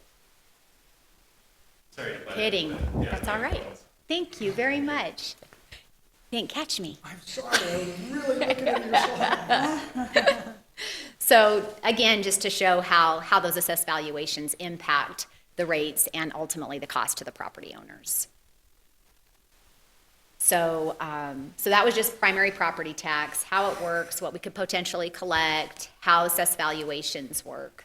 Did you want to add anything in particular on property tax or the primary property tax before we move into TPT? Well, the only thing that I want to point out is that even with primary property tax, you see how little the city gets compared to the other taxing agencies. I think that, I mean, you see that across the country where if you put the property tax people pay into the pie, we are just a sliver of that. The thing that is, of course, worth pointing out to the council is that obviously when we present these, it's really an attempt to try to create a multi-legged stool that gives us the ability to be more consistent with our revenues. Clearly, with the downturn in the economy, people or cities suffered loss of both property values and loss of sales tax, but they still had some base to bank on. Whereas we are really tied directly to sales tax, and a reduction in sales tax is hard to make up.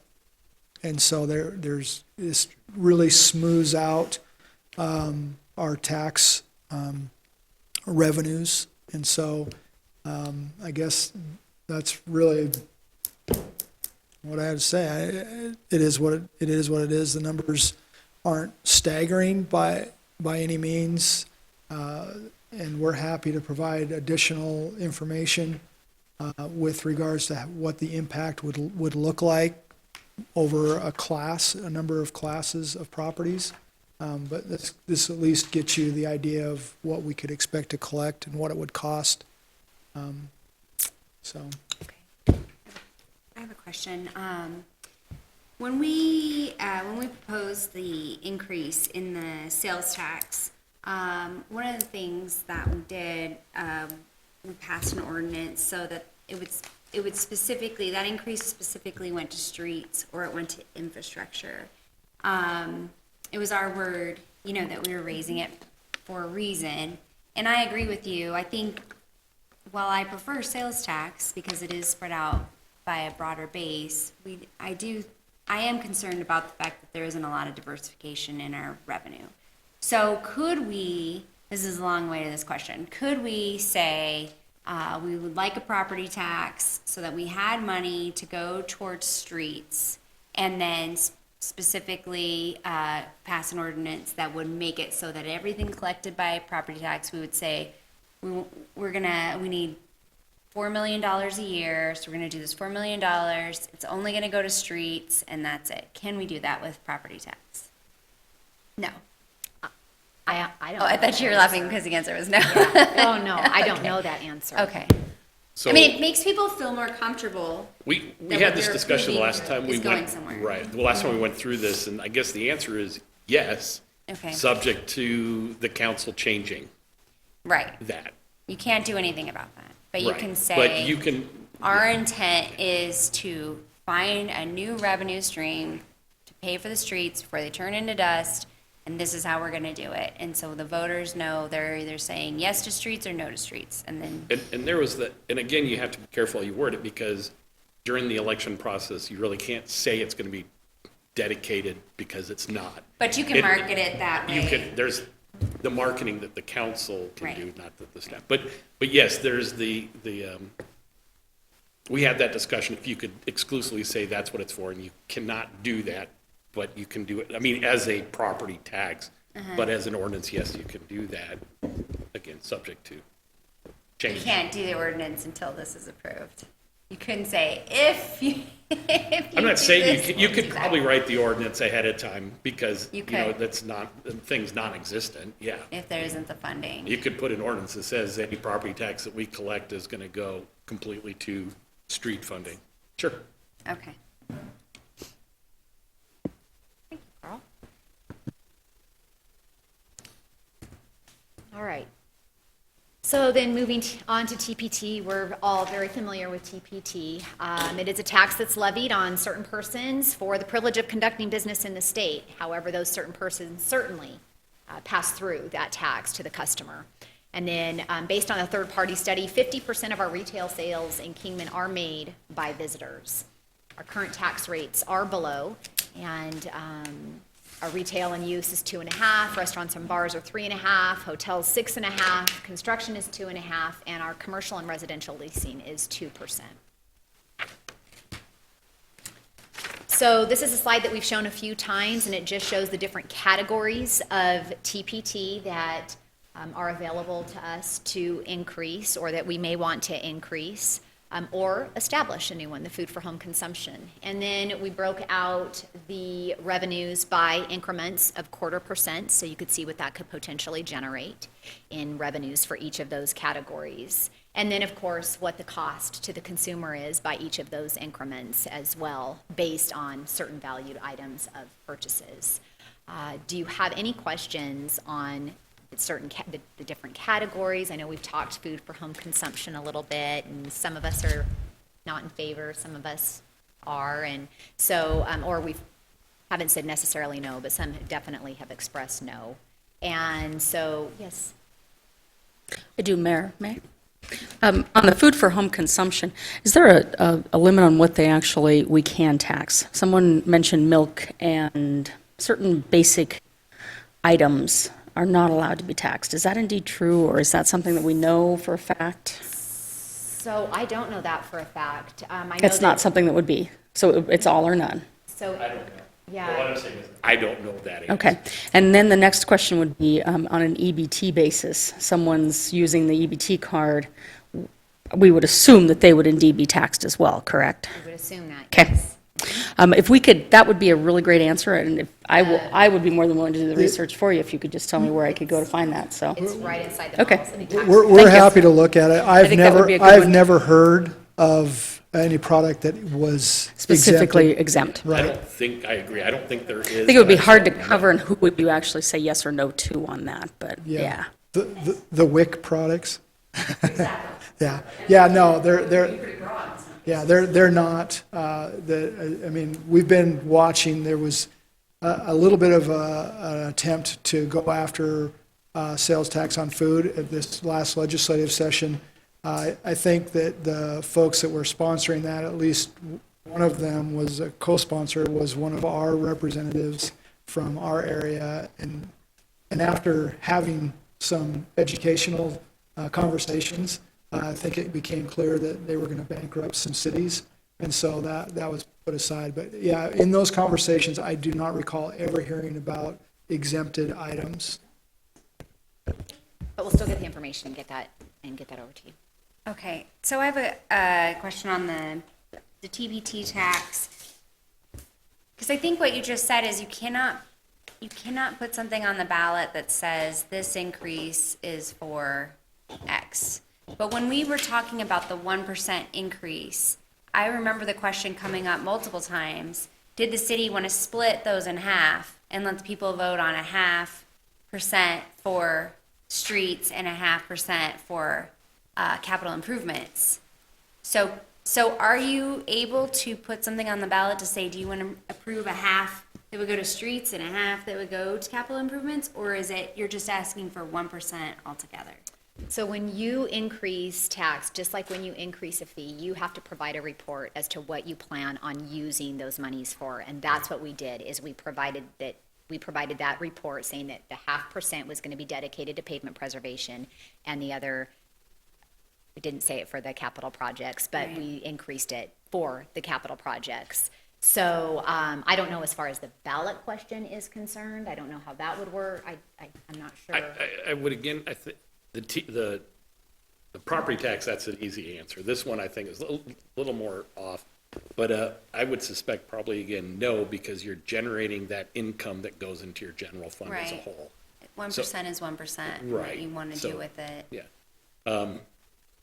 But that might be a little bit more open because to some interpretation that we can look into to see if we could do it along that lines for TPT. Like say, primary property tax, no. TPT Okay. might be a little bit more open.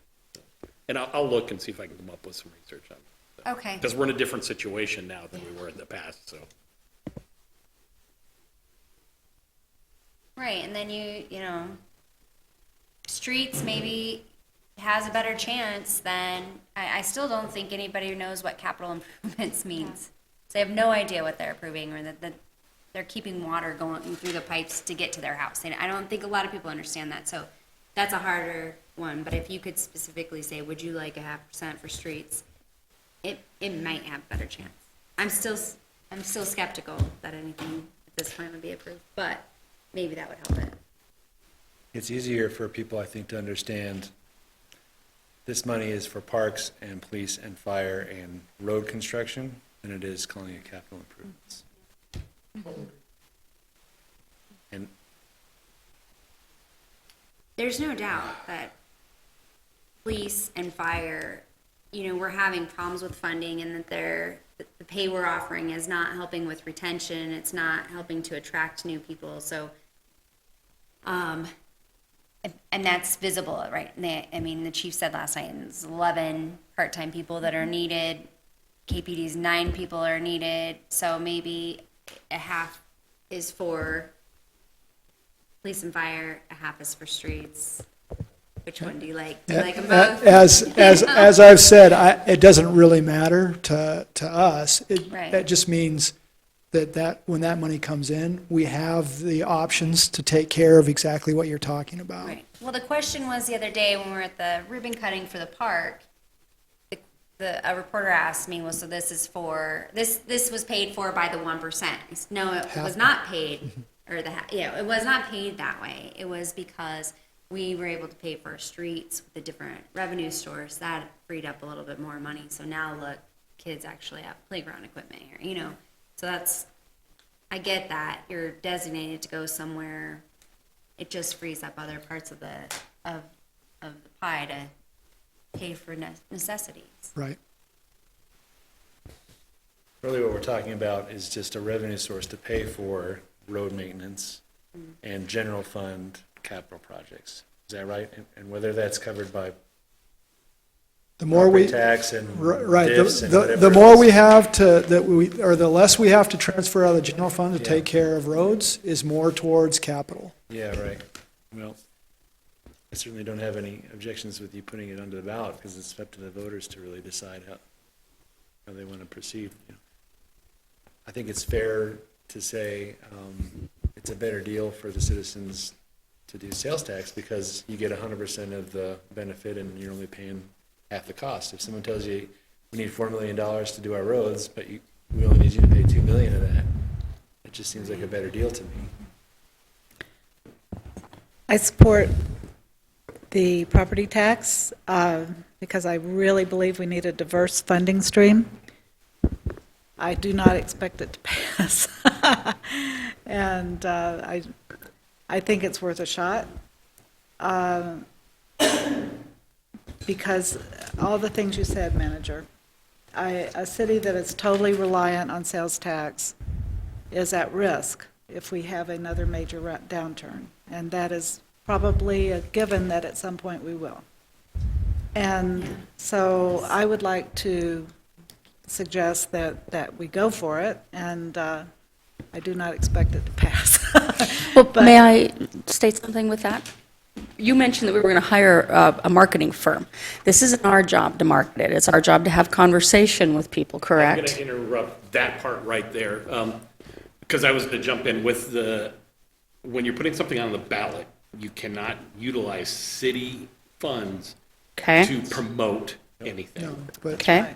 So how are we going to do that then? but Well, what you do is you do information, Okay. which is, you have to make sure you separate and you provide information, but you can't advocate. So that's, think a very that's good not what her question is, though, so let me just clarify. So what we've been suggesting and what we added into the budget and is what you're talking about, which is the ability to ask the citizens what's important to you, what's the message that we can carry forward that will mean something to the, And we're not going to throw a bunch of numbers on the table at them and say, look at these, because they don't care. right. They don't. The job of of that firm is to help us better understand what's important. Thank you. And once it gets to ballot form, yes, we are, as soon as you folks agree that this is going to be a ballot measure, you pass the ordinance, then of course we go to fact base only. You guys are able to do what you want to do. It is up to us. Our staff, It is, I don't disagree with that, but what we don't do is walk in and throw down 20 different pieces of paper that are stuck on the wall and say, read those and understand. Citizens don't read those. It's not saying they're stupid. But you have to provide it. I mean, you have to provide it. microphone. You need to make sure they have a way, it's explained to them in a way that they do understand, and that they're not having 50 million things thrown at them at once. Because they're going to look at it and go, I'm confused. And now I don't care, so I'm just going to vote no. It's a good example of what just happened in our previous election. It is not as easy. I don't to disagree. Talk to people about I sales tax increase on a way don't- that everybody understands it differently. Well, I don't and disagree what's, with that. and what's important, well, again, understanding what's important to the citizens and surveying them And and that's where that finding survey out, comes in. Perfect. so the marketing firm not only helps you identify what's important to the citizens, but they also get you a feel for if it's really viable, so they survey the citizens, would you support a property tax? And when they come back and say, here's what we found, and it's 50-50, I've been in a meeting where the consultant has said, do not move forward. Yeah. Right? If you get to. And then I've also been in a meeting where the consultant, after surveying the community, asking the questions, came back and said, we think it has, it looks like it's 65-35. That's the marketing that's the marketing. It's really finding out, is there any appetite? Is there truly appetite for that before you even have to create the ballot measure? Travis? Quick question. Do those consultants also help municipalities to write the ballot questions? Because I think they don't. I don't know. I don't know that. Just to make sure that the ballot questions are clear, because when you look at the results of the sales tax initiative, and you look at the voters and the way that all went, 30% of the people that voted for a candidate or for candidates for city council did not vote on the sales tax measure. 30%. Yeah, that I do not know. Would be happy to ask that question. I really do not know. But I think we're limited on the initiative because of that problem. But I understand what you're saying, because you want to make sure the language comes across in an affirmative manner. Yeah. Single subject type of a deal, right? And easy to understand. So what does this look like? Because the primary property tax election is in May, TPT is in November. We have to make decisions and start this process. So what does our timeline look like if we only do one, and then if we do both? My suggestion is if you start ramping up both ideas, because if you're looking at TPT, I'm assuming you mean next May. You need to start now. But when next do we have to? You meant property tax, I Yeah. believe. Or not TPT, I mean primary Yeah. property tax, I But apologize. when do we have to vote on it as a council to put it, to say we are going to do this and put it To on? get like the primary property To tax. do it in May, yeah. To do it in May, there, How many months? It's so many months. I would have, It's there, not very many, It's actually. not- Oh. 60 days, I believe, and then you've got to do a call, a special call, I want Right. to say, and they don't give you, statute doesn't require it any longer, but the league recommends anywhere between 30 to 150 days of making that call. and part of that issue also is it's also on the printers and getting the county in line. So that's the issues. You want to make sure everybody's lined up. So I would think your drop, with Sid not being here, I think your drop dead date would roughly be January, December, or December, January for a May election. Yeah, because for November, it was June, July is when we need to do that, so yeah, that makes sense. But if that's the interest, then you need, the wheels need to start rolling. Yeah, oh, sure.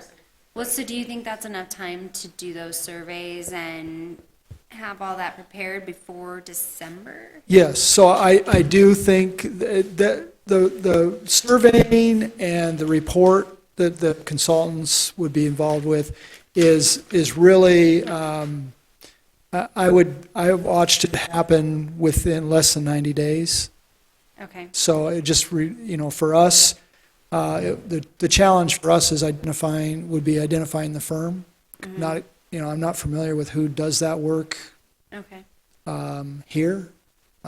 But I guess that's what we're hoping, or that would be the plan, is to basically have these people come in, do the work, and then share with you the findings. And if it, like I said, if they found that it was 50-50, the firm that I worked with, basically, they were so good that if it came in at a certain percentage, 60-40 in favor, then I think that they actually offered a guarantee that it was going to pass, because that's how That would be nice. thorough they were in their surveying and question asking. The league should be able to make. I would guess the league would have a source or an idea of who to talk to with regards to this. But there are firms, they're very good at it, and they put their entire reputation on the numbers that they're giving you, because they know how important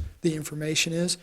And, sending you out with, and saying, go ahead and go forward with a 54-46 split. They're going to basically say, you're on your own. You can sell this as long as you're unanimous council and you're out, the council's out knocking doors and promoting it. They would say to you, how hard are you willing to work to get the information out? Because I think once you sit down, if you could sit down as counselors, if you could sit down with each individual voter and explain what you know, many people would change their minds or would come off the fence and agree with what you're sharing. It's just getting a face-to-face with every voter is not possible. Right. So the survey is going to take care of both the TPT and the property Yeah, tax? we'll write it in a way that whether it's probably not ask at the same time because there's timing differences, but we'll try to do it so that we get both things covered. At different times, of course, so. Is it the same for the property tax and the TPT, the noticing the 60 days and then the 30? Is there any differences in how much time we would need to vote on this to put it on the ballot? No, I think we'd be able, like I say, if you're looking at the TPP, again, it's just a matter of lining up to make sure the county's on board with it. So Okay. again, would be probably hold that up till roughly June-ish. But again, Right. it's the idea is whatever fall of this information, we want to have that starting. Right. I just Yeah, want all those things. to have it in my timeline that we only have so much, how much time do we have? That's what I want to know. Before we really make a decision, because we'd have to decide the dollar amount, right, and how. Well, and there's also that, that time before, that time to educate the community where you can actually, you're not worried about just specific, where we can only put out specific facts until you pass an ordinance. Yeah. There's, looking at the timing to be able to educate and inform the community is going to be really important, right? So, I mean, it's, whether it's open houses, whether it's my preference, great videos that we've done in the past and will continue to do, a combination of a number of things. That we're going to need that time to be able to make sure that we're able to have some conversations where we can actually share some, we're not worried about sharing some opinion, right? So. I think this is a lot of good information. Thank everybody for this. I think we should continue forward with some of the fees, that we looked at, because this sounds great, but we should probably, hope for the best and plan for the worst on these. And our streets are still significantly underfunded this year, so great, that's all I have. Any other? No, I was just going to say any more comments, but I totally agree. I think we have to move forward with all the things that are under our control and give the voter-approved things our best shot. And I would just wrap up, I want to thank everybody for their participation. The one piece that we're leaving specifically on is, I want to make sure that everybody understands that we're taking Andrew's idea of developing a plan with our lobbying firm to see if we could maybe move or be successful moving a city-controlled fire district forward. So that was the one piece that was up in the air. No decisions have been made, but I think we've got an idea that would be looked on favorably by the council. So we will definitely move forward on that. So That's good. Thank you. Yep. Anything else? Meeting adjourned.